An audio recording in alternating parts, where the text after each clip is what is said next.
Good morning children. Welcome to online class. आज जो मैं क्लास लेने जा रहा हूँ वो क्लास 6 के लिए है और ये सब्जेक्ट है आपका एसएसटी और एसएसटी में हिस्ट्री। हिस्ट्री में एक चैप्टर हम पहले पढ़ चुके हैं और अभी जो मैं पढ़ाने जा रहा हूँ वो है आपका चैप्टर नंबर 2। नाम है उसका द अर्लीस्ट सोसाइटी। देखिए सबसे पहले इस चैप्टर के बारे में जान जाइए। अर्लीस्ट सोसाइटी मतलब पुराने जमाना का कैसा समाज था। Actually we do not have any type of a knowledge that help us to comfort our life. People have to face many type of a problem day by day, but in spite of this, they live very happily, and they face many type of things that was created day by day. पुराने जमाने में उतनी सारी facilities नहीं हुआ करती थी। हमारे आदि मानव के नाम से हम लोग उन्हें जानते हैं। तो आदि मानव जिस जगह पे रहा करते थे उस जगह को परमानेंट नहीं रह सकते थे, क्योंकि उनको पता नहीं था कि भोजन कैसे बनाया जाए। फायर का आविष्कार नहीं हुआ था, स्टोन के बारे में जानते नहीं थे, मेटल उन्हें प्राप्त नहीं था, मेटल के बारे में उनके पास जानकारी नहीं हुआ करता। तो प्रारंभ में जो उनकी जो सोसाइटी थी, जो उनका समाज था, वो काफी डिफरेंट था, काफी हम लोगों से अलग था। ये अलग इसलिए सिर्फ नहीं था कि उनकी टेक्नोलॉजी अलग थी।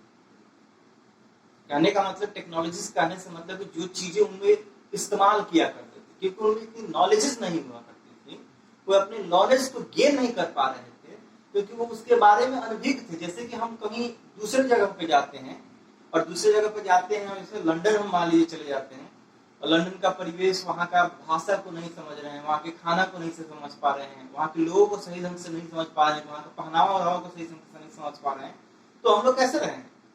तो हमारे लिए वो स्ट्रेंज होगी ना।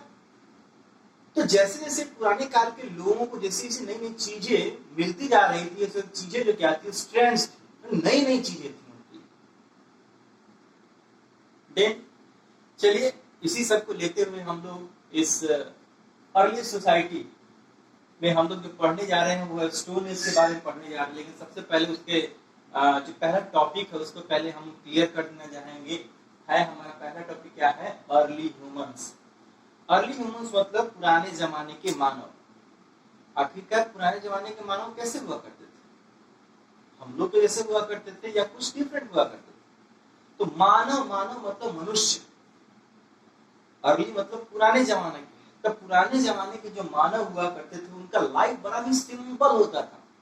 वो हम लोगों की तरह सोसाइटी मेंटेन नहीं करते थे, हाई सोसाइटी, लो सोसाइटी, मिडिल सोसाइटी, ऐसे सोसाइटी में जो है वो नहीं रहा करते थे। तो एकदम सिंपल लाइफ जिया करते थे। और वो हंटर्स एंड गैदर्स यानी कि शिकार किया करते थे और भोजन को इकट्ठा किया करते थे, क्योंकि उनके पास दूसरा और कोई उपाय था ही नहीं। और यही कारण था कि उनको अर्ली मैन कहा गया। उनका घर कैसा था? वो क्या रहते थे? केव में रहा करते थे। वो क्लॉथ के नाम पर जो है वो ब्रैक्स ऑफ ट्रीज, पेड़ के छाले पहना करते थे, और एनिमल स्किन या उसके फर, एनिमल का जो चमड़ा जो होता था वो पहना करते थे। तो प्रारंभ में उनकी लाइफ क्या थी? बहुत ही ज्यादा डिफिकल्ट। और हंटिंग एक जगह करने के जो दौरान वो महसूस करते थे कि जानवरों की कमी होने लगी। जैसे गैदर, जो एक जगह जो सारी चीजों को जो इकट्ठा किया करते थे। तो इन्वायरमेंट में हम अच्छी तरह से जानते हैं कि टाइम बाय टाइम जो है वो कोई भी क्रॉप आता है, कोई भी फ्रूट्स आता है, जैसे जैसे टाइम खत्म हो जाता था वो उसकी वैलिडिटी यानी एक्सपायर हो जाता था। वो खाना को भी नहीं सही से खा पाते थे, एप्पल छुपा के रख देते थे, एप्पल सड़ जाता था। ठीक है, कोई वेजिटेबल, कोई कैरेट, कोई रेडिश, उसको छुपा के रखते थे, 2 दिन में सड़ जाता था।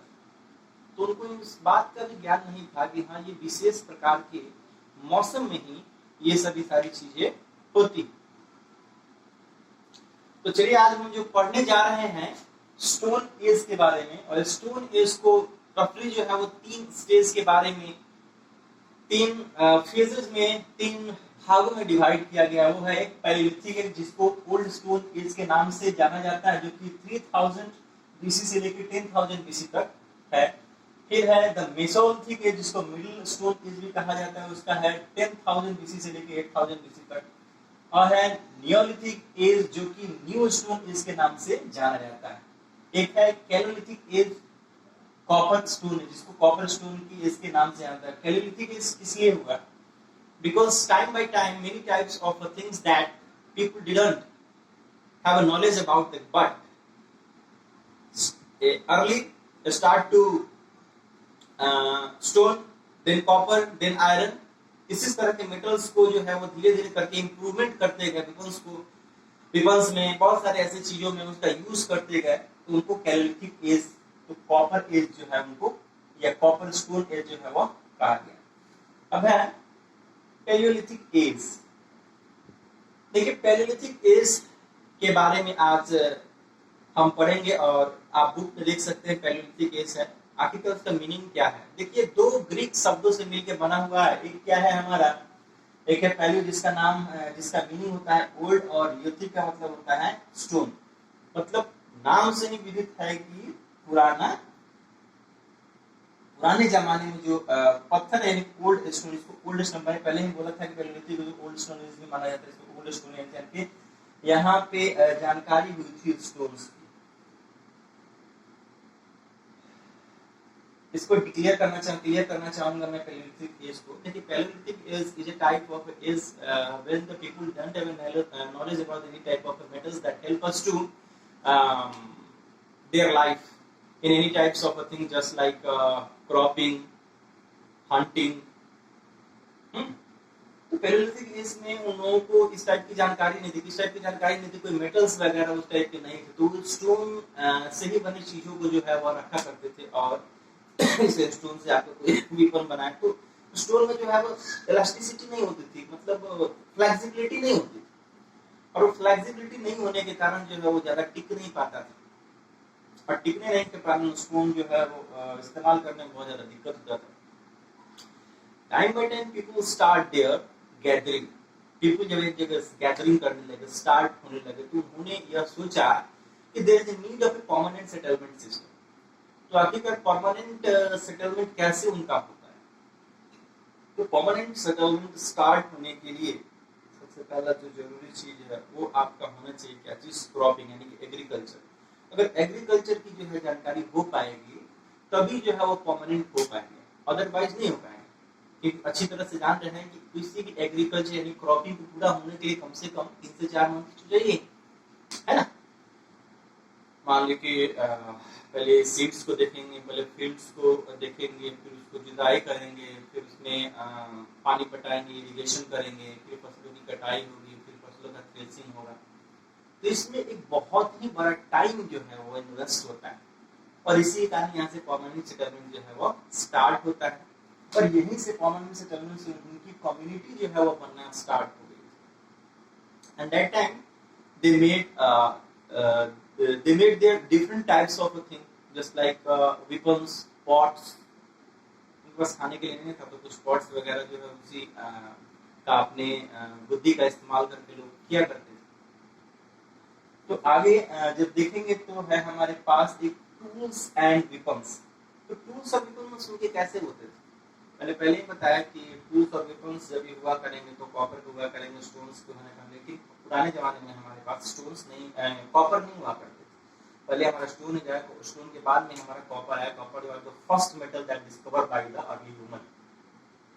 कॉपर जो है हमारा पहला ऐसा मेटल है जो कि अर्ली ह्यूमन ने इसको डिस्कवर किया, खोज निकाला, और इसके कॉपर के बने हुए वेपन से इतना ज्यादा लाभ हुआ कि इसमें फ्लेक्सिबिलिटी मिलने लगी, और बहुत सारे ऐसे वेपन जो है आसानी से मिलने लगे। उन्हें ऑर्नामेंट्स उन्होंने बनाना स्टार्ट किया, कुछ पॉट्स बनाना उन्होंने स्टार्ट किया। ये एक आने से एक रेवोल्यूशनरी, एक क्रांति सी आ गई उनके लाइफ में, जो कि उनके लाइफ को बहुत ही ज्यादा कंफर्टेबल बना दिया। फिर saddle and clothes. Actually, that was the biggest problem on that time, because people do not have any type of a knowledge that make us how to make their threads, how to make their threads and threads make their the fabrics. ये बहुत ही ज्यादा problem थी उस समय, क्योंकि लोगों को यही पता नहीं था कि हाँ थ्रेड्स कैसे बनेंगे, थ्रेड्स से फैब्रिक्स कैसे बनेंगे, एंड फिर they do not have a knowledge about how to make a bricks, how to make a hut, झोपड़ी कैसे बनाएंगे। So the earliest people always live in the cave, वो केव में रहा करते थे। केव मतलब मान गुफा में, और गुफा में रहते थे और वहीं से अपने सारे कार्य किया करते थे, और अच्छी तरह से अब जो भी चीजें जो है जैसे हंटिंग किए हैं और वो सारी चीजों को गैदरिंग किए हैं, तो वो अपना पेंटिंग वगैरह जो है उस केव्स में बनाया करते थे। आज भी वैसे एग्जांपल्स हमारे जो है आर्कियोलॉजिकल एविडेंस में इन सभी सारी चीजों को देखने को मिलेगी। और क्लॉथेस में जो है वो हमारे पहले ही बता चुके हैं, एनिमल का स्किन वगैरह और ब्रैक्स ऑफ ट्रीज, पेड़ के जो छाले का जो है वो इस्तेमाल किया करते थे। अब है prehistoric art. देखिए prehistoric was also very important on that time, because a time of a period that people know about how to make their paintings in their cave. तो people जो है, लोग जो है वो धीरे धीरे कहीं ना कहीं जो है वो अपने स्मरण शक्ति को बढ़ाने के लिए या किसी चीज को ग्रैप करने के लिए, इमर्स करने के लिए, दिखाने के लिए, शो करने के लिए जो है केव में पेंटिंग करना स्टार्ट कर दिया था। और उसके पास बहुत सारे ऐसा जो है एग्जाम्पल्स है हमारे इंडिया में, ऑस्ट्रेलिया में, बहुत सारे ऐसे जगह है जहाँ पे ऐसे एग्जाम्पल्स है जहाँ लोगों ने पेंटिंग जो है केव पेंटिंग्स में बनाया है। फिर आइए हमारा द डिस्कवरी ऑफ फायर। देखिए this is the last topic of this online class. ये ऑनलाइन क्लास का लास्ट टॉपिक है, हम बता रहे हैं, बात कर रहे हैं द डिस्कवरी ऑफ फायर। देखिए इन सभी चीजों में एक चीज देखने को मिला कि अर्ली ह्यूमंस का लाइफ जो है वो कितना जोखिम से भरा हुआ था, कितना दिक्कतों से भरा हुआ था, वो अपने लाइफ कितने दिक्कत से काट कर जीते थे। दूसरी बात कि उस इन डिस्कवरी ऑफ फायर से पहले इनके पास जो है वो फायर की जानकारी नहीं हुआ करती थी, तो कच्चे मांस खाते थे, कंदमूल खाते थे, तो उनकी डाइजेस्टिव सिस्टम भी सोचिए कितना मजबूत होता होगा, है ना। तो धीरे धीरे करके ये जो फायर का जो डिस्कवरी हुआ, फायर का डिस्कवरी थोड़ा सा डिफरेंट हो गया। अब डिफरेंट क्या हो गया, बाय एक्सीडेंटली उन्हें पता चला। अब कुछ ऐसी नहीं होंगी क्योंकि स्टोन था, और स्टोन में बायोस्टिमिंग जब रबिंग किया जाता था तो उससे फायर जो है हुआ करता था, और ये फायर जो है वो धीरे धीरे करके जो है पूरे जंगल में फैल गया। जंगल में फैलने के बाद में प्योरली ह्यूमन से, तो वो तो पहले ही हमको पता है वो नोमैड्स थे, मतलब एक जगह से दूसरी जगह घुमक्कर, आप समझते हैं ना, वो एक नोमैड्स थे, एक जगह से दूसरी जगह जाने वाले, तो आराम से घूम के चले गए। फिर जब वापस आए तो उन्होंने देखा कि बहुत सारे जो है जीव जंतु जो है ऐसे मरे हुए, और जब उन्होंने उसको खाया तो भूनने के बाद, भुने हुए के बाद उसने उसका स्वाद स्वाद बहुत अच्छा लगा। तो उन्होंने सोचा कि अरे इसका इस्तेमाल जो है वो खाना बनाने में आसानी से किया जा सकता है, जो है इससे जंगली जानवरों को दूर भगाने में आसानी होगा हमारे पास, और हमारा डाइजेस्टिव सिस्टम भी भुने हुए खाने को यूज करने से बड़ा अच्छा हो जाएगा। तो इस तरह से जो है वो डिस्कवरी ऑफ फायर, यानी कि फायर का जो है आविष्कार हुआ। और आज का क्लास यहीं पे समाप्त होता है। इसके अकॉर्डिंग आपको जितने भी सारे जो प्रॉब्लम होंगे आप उसको सॉर्ट आउट करेंगे, और वीडियो पसंद आए तो आप उसको लाइक जरूर कीजिएगा, और एक छोटा कमेंट लिखिएगा अगर आपको जो समझ नहीं आएगा इसमें, क्योंकि मैंने तो कोशिश किया है इसको पूरा अच्छी तरह से समझाने के लिए। अगर आपको समझ में नहीं आया फिर मैं दोबारा आपको समझाऊंगा। तब तक के लिए जय हिंद, सुरक्षित रहें, सेफ रहें।